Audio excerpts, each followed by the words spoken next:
For the last 2 weeks, I helped the safety department with projects from grading to stapling, e-labeling, XLTIR, and safety orientations. In this video, I will show you what I've learned and 3 life skills I've gotten out of this experience. The first life skill I've gotten out of this experience is communication. Alyssa and I had to use our communication skills to work together and practice a presentation about GMP. We had 1 day to practice. Here is a little clip of our presentation.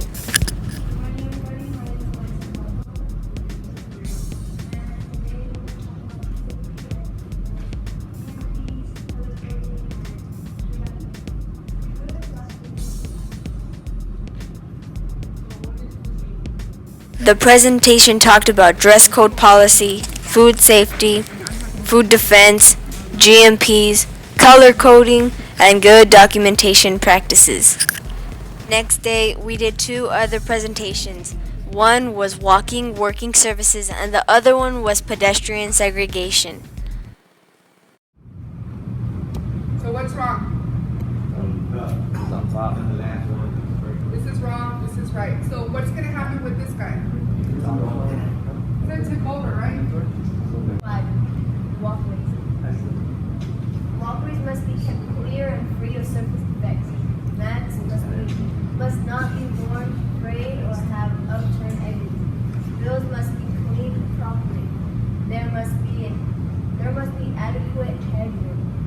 Changes in elevation must be clear. Elevator walkways. Elevator walkways. All requirements for walkways must be met. Load capacity must be posted. And that's all for us. Thank you. We had limited time to look at the PowerPoint, so I learned time management from this. One assignment was to make labels. For this, I used the app Word and snipping tool. I went on my email, clicked on one of the labels, and used snipping tool to crop it. Then I pasted it on Word. Then we aligned them in groups of 5 per page. I printed them out for stickers, and these are called e-labeling. For the first few days, I started to staple exams for employees. The employee either passes with the 80% or fails. The test is then unstapled and scanned in the scanning room.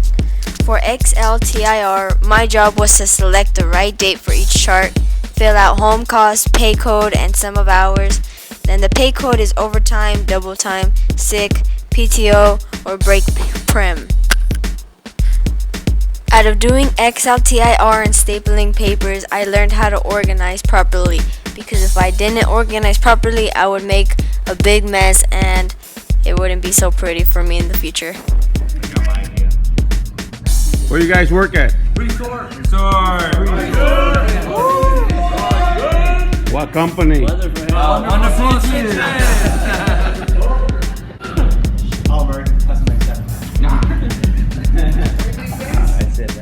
The last thing we did was forklift training and certification training. As you could see, the man that has a champion's hat on does not have a safety helmet, so he needs to go back and get one for safety reasons.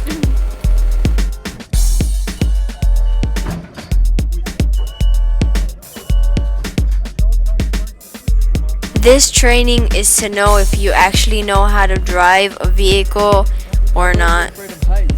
Here in the next video, you're going to see an example of someone who crashed the vehicle. Sorry.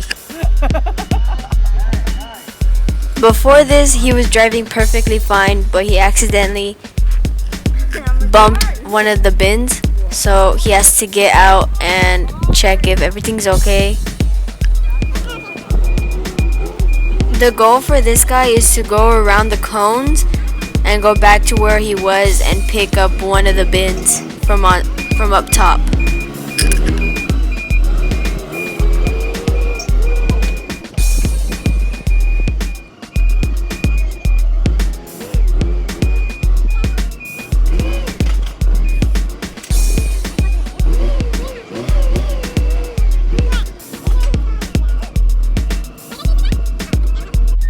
Now that he has the bins, he's gonna carefully drop it down and drive around through the cones with it.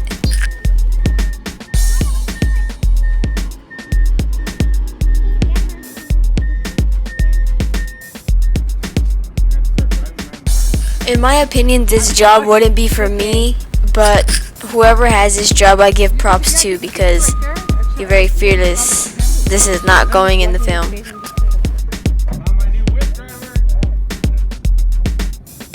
During this experience, we also went to meetings.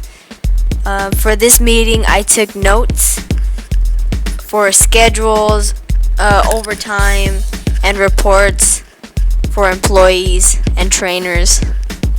These past 2 weeks, I learned stuff that I know that I would not learn at school or anywhere else because this is my first job and now I know what it's like to actually work.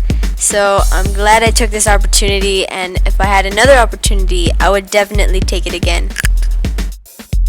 Before this video ends, I want to give a special thank you to Edlin, Myra, Gabino, Erica, and Miles. They're very patient with me and super friendly. I hope we could keep in touch, and maybe one day I will actually work with you guys.